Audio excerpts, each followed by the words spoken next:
మనిషి చనిపోయిన తర్వాత పునర్జన్మ ఎలా దొరుకుతుందో మీకు తెలుసా?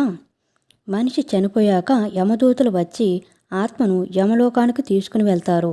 యమలోకంలో యమధర్మరాజు ఆత్మ యొక్క మంచి చెడులను లెక్కపెట్టి ఆత్మ పూర్వజన్మలో చేసిన కర్మల ఫలితంగా 4 లోకాల్లో ఏ లోకానికి పంపించాలో అని నిర్ణయిస్తారు.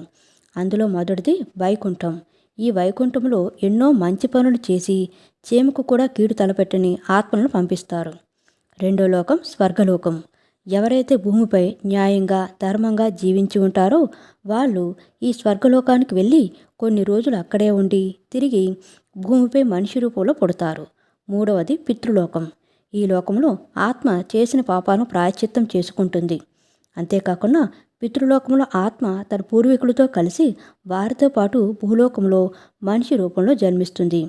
ఇక చివరి లోకం నరకలోకం.